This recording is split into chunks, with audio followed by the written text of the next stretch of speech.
байцгаана уу хүүхдүүдээ. Өнөөдөр багш нь typing.study.com руу хэрхэн бүртгүүлэх болон нэвтэрч ороод анги руугаа яаж орох, тэгээд хичээлээ хэрхэн их талаарх заавар сурталчилгаа бичлэгийг дахин оруулах гэж байна.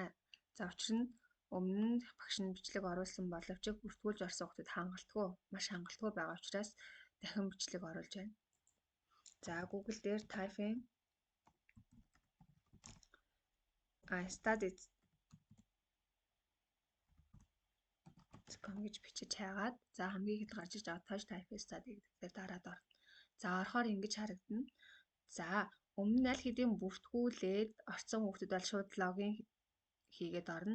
Анх удаа бүртгүүлэх гэж байгаа бол register гэдэг дээр дараад за username гэдэг дээрээ өөрийнхөө ашиглах username-ийг бичин. За багш нь бичлэгээ гэж бичиж. За password дээрээ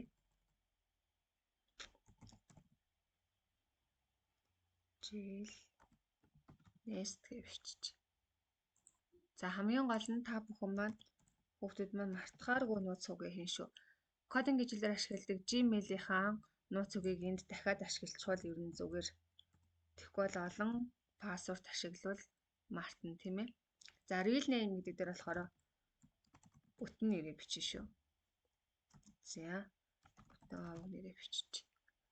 За пассвордаа дахиж давтана. Энийгээ давтах үедээ өсөх тоогоо ерөөсөө зөрүүлэхгүй яг адилхан бичнэ шүү. Тэгэхгүй бол бас алтаа заа. За Gmail-ийг бичихдээ сургуулийнхаа NHS эдүүд сегментээ NHS эдүүд сегмент гэсэн Gmail-ээ аль болох ашиглаарай. Хэрвээ тэр мэйл нь өмнө нь ашиглагдсан болохгүй байгаад алдаа заагаад байх юм бол аав ээжийнхэн ч юм уу мэйлээ ашиглаж болно. За энэ мэйлийг бол нэг удаа нэг л мэйл ашиглаж бүртгүүлэх учраас тэрэн дээр анхаараарай. За time zone дэшнгүүлгээд Asia Улаанбаатар гэдгийг сонгоно. За тэгээд enter security code гэдэг дээр энэ доор орсон байгаа зурган кодыг яг адилхан бичээд жижиг бол жижиг, том бол томоор нь бичээд agree зөвшөөрөхийг дараад бүртгүүлэх. За ингээд бүртгүүлсэн болвол энэ хараа доор welcome Ямбчал Ганбат гэж гараад ирж байгааз. За ингэж орсныхаа дараа энд нэгнээс school гэж байгаа. За school гэдэг рүү ороод дараад орохоор class code асууна. За class code гэдэг дээр багшийнх нь одоо энэ classroom дээр тавьсан class code гэж байгаа. За энэ class code-ыг copy paste хийгээд энэ class code гэдэг хэсэг дээр оруулж ирнэ.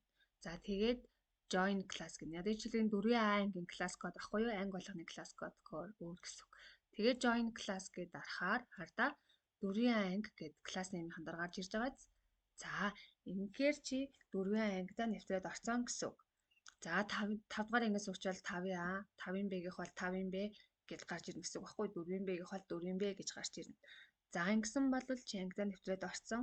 Одоо бүгдээрээ home дээр дараад за монгол гэдгээ сонгоод за тэгээд хамгийн ихний хичээл нэгээс эхлээд гарын үндсэн зөв байрлалаараа хичээлээ хийж эхлэнэ. Өдөрт 20 минутыг зарцуулна.